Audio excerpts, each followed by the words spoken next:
কুয়াশাচ্ছন্ন সকালের সেই রাস্তায় সূর্য আর অনুপ সাইকেল চালিয়ে যাচ্ছিল। হঠাৎ করেই একটা গাড়ি প্রচণ্ড গতিতে তাদের পাশ দিয়ে চলে গেল, শুধুমাত্র হেডলাইটের আলো জ্বালিয়ে, কোনো হর্ন ছাড়াই। সেই মুহূর্তে সূর্যের হৃৎপিণ্ড দুক দুক করে প্রচণ্ড দ্রুত গতিতে স্পন্দিত হচ্ছিল। ভয়ে তার সারা শরীর কাঁপছিল।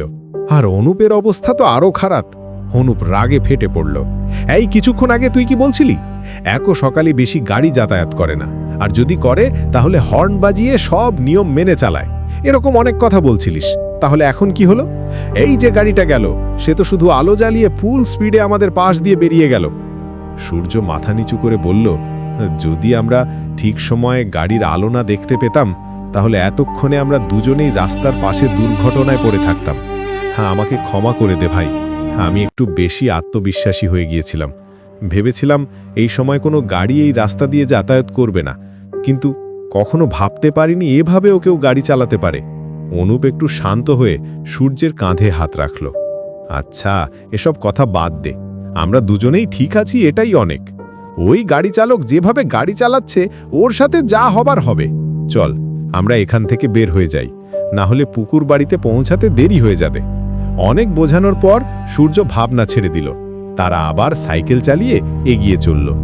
কিছুক্ষণ পর তারা পৌঁছে গেল সেই সুন্দর পুকুর বাড়িতে।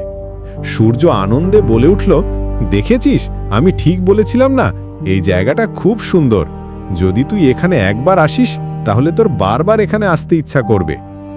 অনুপ চারদিকে তাকিয়ে বলল, তুই ভুল বলিসনি ভাই, জায়গাটা সত্যিই দেখতে সুন্দর। কিন্তু তুই ভুলে যাস না, বাড়িটা কিন্তু ভিতরে, আর আমরা রাস্তায় অলরেডি অনেকটা সময় নষ্ট করে ফেলেছি। এবার সময় নষ্ট না করে এখানে বাইরে দাঁড়িয়ে না থেকে চল আমরা ভিতরে যাই।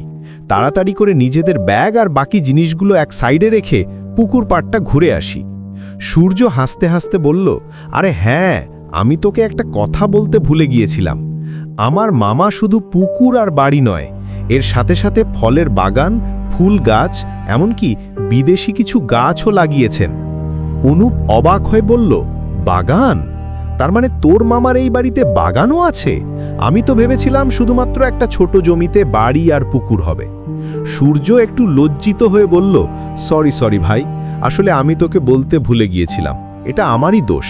আসলে আমার মামা বছরে অনেকবার এই বাড়িতে এসে থাকেন, তাই শুধুমাত্র পুকুর আর বাড়ি নয়, এর সাথে সাথে ফলের বাগান, ফুল গাছ, এমনকি বিদেশি কিছু গাছও লাগানো আছে।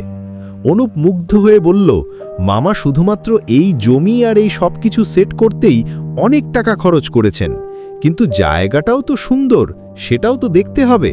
তাই এত ভালো একটা জায়গা তৈরি করতে যতই পয়সা খরচ হোক না কেন, মন্দ নয়। সূর্য সম্মতি জানিয়ে বলল, একদম ঠিক বলেছিস, এই সৌন্দর্যের জন্য খরচটা পুরোপুরি সার্থক হয়েছে। দুই বন্ধু তখন বাড়ির ভিতরে প্রবেশ করল। তাদের মনে ছিল সেই ভয়ানক মুহূর্তের স্মৃতি, কিন্তু এখন তারা এই সুন্দর জায়গার সৌন্দর্যে মুগ্ধ। সূর্যের মামার এই পুকুর বাড়ি যেন তাদের সকালের সেই দুঃস্বপ্নকে ভুলিয়ে দিয়েছিল। এখন তাদের সামনে ছিল শুধু সুন্দর একটা দিন কাটানোর প্রত্যাশা।